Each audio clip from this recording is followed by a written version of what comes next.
അമ്മയുടെ പ്രത്യക്ഷീകരണത്തിൻ്റെ സാക്ഷിയായി എന്നെയും എൻ്റെ കുടുംബത്തെയും ഉയർത്തിയതിന് ഈശോയോടും അമ്മ മാതാവിനോടും കോടാനുകൂടി നന്ദി പറയുന്നു.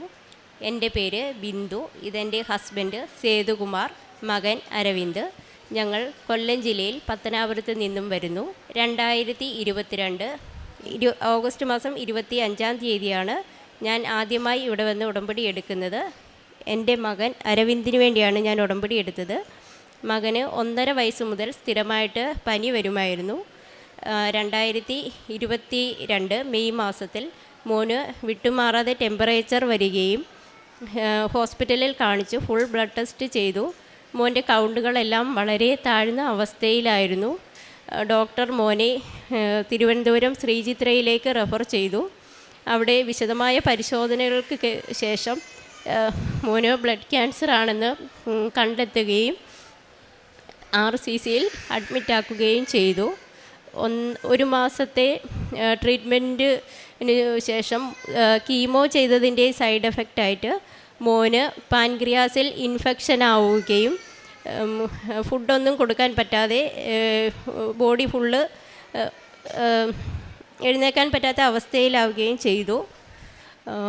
ഞങ്ങൾ ഹിന്ദുക്കളായതുകൊണ്ട് തന്നെ അമ്പലത്തിൽ ഒരുപാട് വഴിപാടുകളൊക്കെ ചെയ്തിരുന്നു.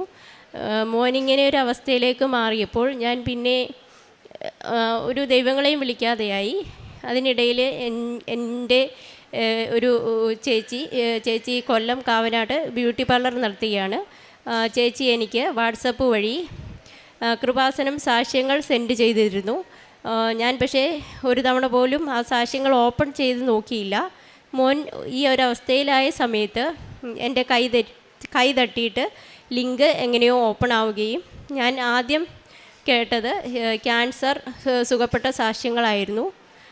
ഞാൻ പിന്നീട് സ്ഥിരമായിട്ട് സാക്ഷ്യങ്ങൾ കേൾക്കാൻ തുടങ്ങി. 2-3 ദിവസം കേട്ടപ്പോൾ തന്നെ മോന് പതിയെ മാറ്റങ്ങൾ കണ്ടു തുടങ്ങി. പതിയെ മോൻ എഴുന്നേറ്റ് തനിയെ ഇരിക്കാനും പതിയെ എൻ്റെ കൈ പിടിച്ച് നടക്കാനും ഒക്കെ തുടങ്ങി. അങ്ങനെ ഞങ്ങൾ അവിടെ നിന്നും ഡിസ്ചാർജായി.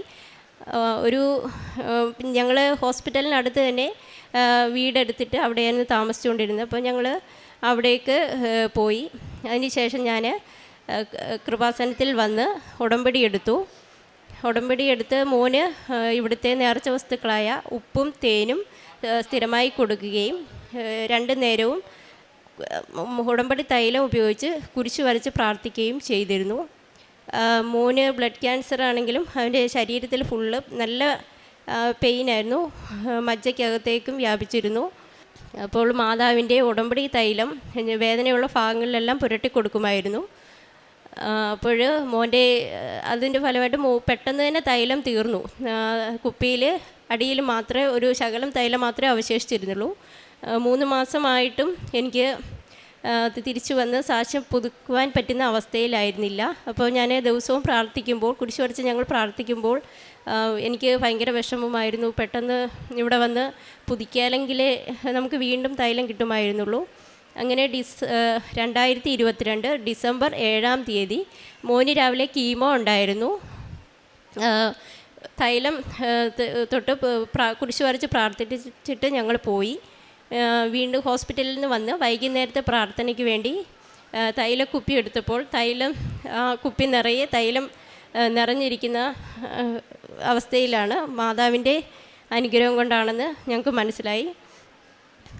പിന്നീട് മോൻ ഹോസ്പിറ്റലിൽ അഡ്മിറ്റായ സമയത്ത് മോൻ്റെ വിരൽ കൊണ്ടിട്ട് ചെവിയിലെ മടക്കുകൾക്കിടയിൽ ഒരു മുറിവുണ്ടായി. ഡോക്ടർ മരുന്നുകൾ തന്ന് പുരട്ടിയിട്ടൊന്നും അത് കരിയുന്നുണ്ടായിരുന്നില്ല. ഒരു 2 മാസത്തോളം ഡോക്ടർ തന്ന ഓയിൽമെൻ്റൊക്കെ ഇട്ടു. പക്ഷേ മുറിവ് പഴുക്കുവാൻ തുടങ്ങി. അപ്പോൾ ഡോക്ടറെ കാണിച്ചപ്പോൾ ഡോക്ടർ പറഞ്ഞു തലയിലേക്ക് ഇൻഫെക്ഷൻ ആയി കഴിഞ്ഞാൽ പിന്നെ ഒന്നും ചെയ്യാൻ പറ്റാത്ത അവസ്ഥയാണെന്ന് പറഞ്ഞു. അപ്പോഴാണ് ഞാൻ ഉടമ്പടി തൈലത്തിൻ്റെ കാര്യം ഓർത്തത്. ഞങ്ങൾ മോൻ കിടന്നുറങ്ങിയപ്പോൾ ഉടമ്പടി തൈലം തൊട്ട് മുറിവുള്ള ഭാഗത്ത് പുരട്ടി 3 ദിവസം അടുപ്പിച്ച് പ്രാർത്ഥിച്ചു. ഇവിടുത്തെ പ്രത്യക്ഷീകരണ പ്രാർത്ഥനയും വിശ്വാസ പ്രമാണം എല്ലാം ചൊല്ലിയാണ് പ്രാർത്ഥിച്ചത്. 4-ാമത്തെ ദിവസം നോക്കിയപ്പോഴേക്കും ആ മുറിവ് പൂർണ്ണമായിട്ടും കരിഞ്ഞു.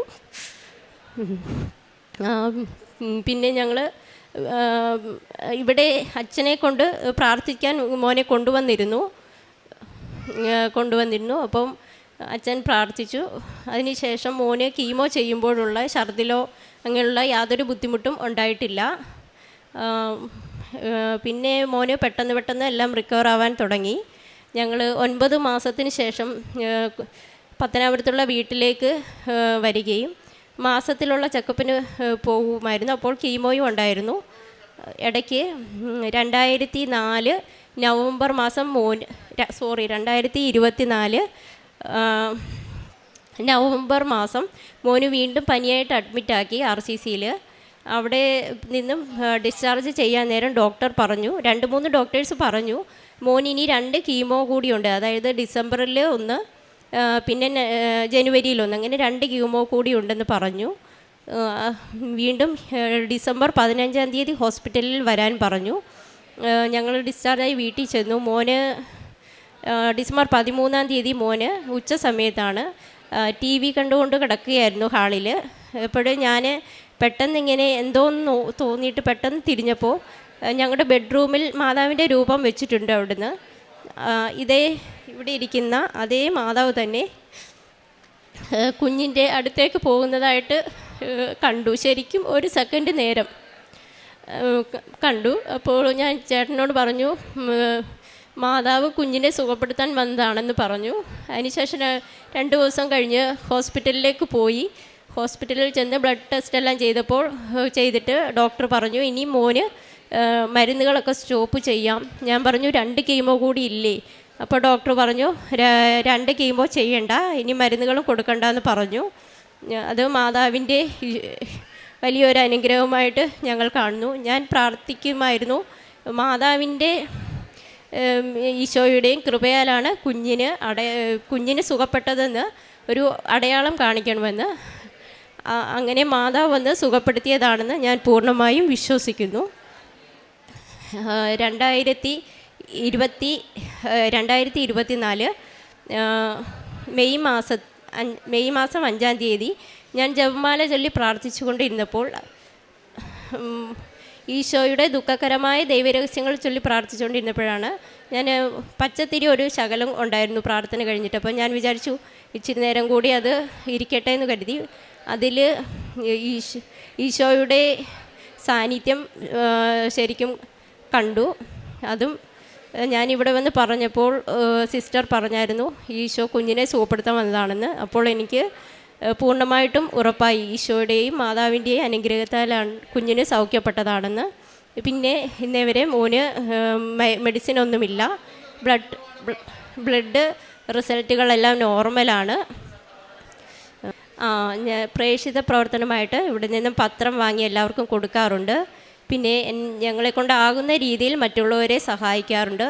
പത്രം ഞാൻ ഇടയ്ക്ക് തെങ്കാശിയിൽ പോയിട്ട് തമിഴ് പത്രം വാങ്ങി തെങ്കാശിയിൽ കൊണ്ടുപോയി കൊടുക്കാറുണ്ട് ഇപ്പോൾ ഒരു 3-4 മാസമായിട്ട്. പിന്നെ ഒരു ദിവസമെങ്കിലും ഇവിടുത്തെ സാക്ഷ്യങ്ങൾ എല്ലാവരോടും പറയാറുണ്ട്. എൻ്റെ ഉടമ്പടി വിശ്വാസവും എനിക്ക് ലഭിച്ച അനുഗ്രഹങ്ങളും കണ്ടിട്ട് ഞാൻ ഒരുപാട് പേരെ ഇങ്ങോട്ട് പറഞ്ഞു വിടുകയും എന്നോട് എല്ലാവരും ചോദിച്ചിട്ട് നേരിട്ട് ഇവിടെ കൊണ്ടുവരികയും ചെയ്തിട്ടുണ്ട്. പിന്നെ ഞാൻ സ്വന്തമായിട്ട് കുറേ പേരെ ഇവിടെ അവരുടെ കയ്യിൽ നിന്ന് പൈസ ഒന്നും വാങ്ങാതെ തന്നെ അവരെ ബസ്സിൽ കയറ്റിക്കൊണ്ടുവന്ന് ഉടമ്പടി എടുപ്പിച്ചിട്ടുണ്ട്. പിന്നെ മറ്റുള്ളവർക്ക് ഇവിടുത്തെ ലോക്കറ്റും തേനും ഉപ്പുമൊക്കെ വാങ്ങി നൽകാറുണ്ട്. ഇത്രയും അനുഗ്രഹങ്ങൾ ചെയ്തു തന്ന അമ്മ മാതാവിനും ഈശോയ്ക്കും കോടാനുകോടി നന്ദി പറയുന്നു. ഇനിയും മുന്നോട്ടും എൻ്റെ മരണം വരെയും ഉടമ്പടിയിൽ ജീവിക്കുവാൻ വേണ്ടി ഞാൻ ഡെയിലി ബ്രെഡ് മുടങ്ങാതെ കേൾക്കാറുണ്ട്. പിന്നെ ബൈബിള് വായനയുണ്ട്. ഇവിടുത്തെ പ്രാർത്ഥനകളെല്ലാം മുടങ്ങാതെ ചെയ്യാറുണ്ട്. ജപമാല ചൊല്ലി പ്രാർത്ഥിക്കാറുണ്ട്. സാക്ഷ്യങ്ങളെല്ലാം മുടങ്ങാതെ കേൾക്കാറുണ്ട്. എല്ലാവർക്കും ഷെയർ ചെയ്ത് കൊടുക്കാറുണ്ട്. കാരണം ഞാൻ ആദ്യമായിട്ട് ഇവിടെ മാതാവിനെക്കുറിച്ച് അറിയുന്നത് സാക്ഷ്യങ്ങൾ വഴിയാണ്. അപ്പം അറിയാത്തവരെ അറിയിക്കുകയും അറിഞ്ഞവരെ ആഴപ്പെടുത്തുവാനും എൻ്റെ മരണം വരെയും ഞാൻ ശ്രമിച്ചുകൊണ്ടിരിക്കും. മാതാവിനും ഈശോയ്ക്കും കോടാനുകൂടി നന്ദി. അവിടുന്ന് ഹൃദയം തകർന്നവരെ സൗഖ്യപ്പെടുത്തുകയും അവരുടെ മുറിവുകൾ വെച്ച് കെട്ടുകയും ചെയ്യുന്നു. സങ്കീർത്തനം 147 3-ാം വചനമാണ്. ഉടമ്പടിയിലൂടെ നാം നമ്മുടെ ദുഃഖങ്ങളും തകർച്ചകളും ഈശോയുടെ അമ്മയുടെ കരങ്ങളിലേക്ക് സമർപ്പിക്കുമ്പോൾ നമ്മുടെ തകർന്ന ഹൃദയങ്ങളെ സൗഖ്യമാക്കുന്ന ഒരു ദൈവാനുഭവമാണ് നമുക്ക് ലഭിക്കുന്നത്. ദൈവം നമ്മുടെ വേദന അറിയുന്നവനും നമ്മുടെ ഓരോ കാര്യങ്ങളിൽ ഇടപെടുന്നവനുമാണ്. മുറിവുകൾ വെച്ച് കെട്ടുന്ന ആ ദൈവം, നമ്മുടെ വേദനകൾ കാണുന്ന ആ ദൈവം, ദൈവത്തോടുള്ള വിശ്വാസത്തിൻ്റെ ഒരു ബന്ധമാണ് ഉടമ്പടി. ഉടമ്പടിയിലൂടെയാണ് നമ്മുടെ ജീവിതത്തിൽ നാം വിശ്വാസ യാത്ര ചെയ്യുന്നത്. ഒരു ആത്മീയ യാത്രയാണ്. ഈ സഹോദരി ബിന്ദു നമ്മളോട് ഷെയർ ചെയ്തതും മകന് ബ്ലഡ് ക്യാൻസറാണെന്ന് പറഞ്ഞ് കേട്ടപ്പോൾ പറ്റാവുന്ന സ്ഥലങ്ങളിലൊക്കെ പോയി പ്രാർത്ഥിച്ചു. എല്ലാ ദേവന്മാരെയും വിളിച്ചു. പിന്നീട് ഒന്നും വേണ്ട എന്നൊരു കാര്യത്തിലായി. പ്രാർത്ഥനയും ഒന്നുമില്ലാതെ ഇനി ആരെയും ഞാൻ വിളിക്കില്ല എന്നൊരു വിശ്വാസത്തിൽ മുന്നോട്ട് പോകുമ്പോഴാണ് കൂട്ടുകാരി കൃപാസനം യൂട്യൂബ് അയച്ചു കൊടുക്കുന്നത്. അവിടെയും താല്പര്യമില്ലായിരുന്നു, ഒരിക്കലും തുറന്നിട്ടില്ല. പക്ഷെങ്കിൽ ഏതോ ഒരു ദിവസം അറിയാതെ കൈ തട്ടി ആ യൂട്യൂബ് തുറന്നു. കൃപാസനം യൂട്യൂബ്, നമുക്കറിയാം നമ്മുടെ official YouTube father VP Joseph കൃപാസനമാണ്.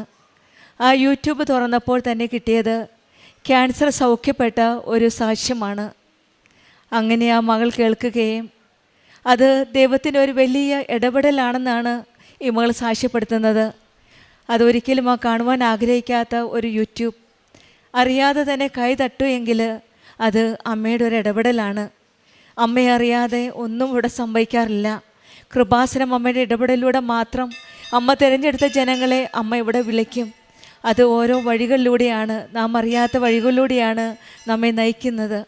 അങ്ങനെ ഈ മകൾ ആ യൂട്യൂബ് കേട്ട് കൃപാസനത്തിൻ്റെ സാക്ഷ്യങ്ങൾ കേട്ട് മകന് വേണ്ടി പ്രാർത്ഥിക്കാൻ തുടങ്ങിയ നിമിഷം മുതൽ ഈ ബ്ലഡ് ക്യാൻസർ ബാധിച്ച ഈ മകന് രോഗം സൗഖ്യപ്പെട്ടുകൊണ്ടിരിക്കുകയാണ്.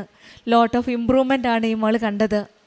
ഉടമ്പടിയിൽ കൂടുതൽ തീഷ്ണതയോടെ സത്യസന്ധതയോടെ ഉടമ്പടി നിബന്ധനകളനുസരിച്ച് പാലിച്ച് നയിക്കുമ്പോൾ, മുന്നോട്ട് പോകുമ്പോൾ ഈശോയുടെ അമ്മയുടെ അനുഗ്രഹങ്ങൾ നമ്മളുടെ ജീവിതത്തിൽ നമ്മൾക്കും അനുഭവിക്കാൻ സാധിക്കും. ഉടമ്പടിയിൽ പരിശുദ്ധ അമ്മയുടെ ഇടപെടലിലൂടെ മനസ്സിന് സമാധാനവും ആത്മാവിൻ്റെ ശക്തിയും ജീവിതത്തിൽ പുതിയ പ്രത്യാശയുമാണ് നമുക്ക് ലഭിക്കുന്നത്.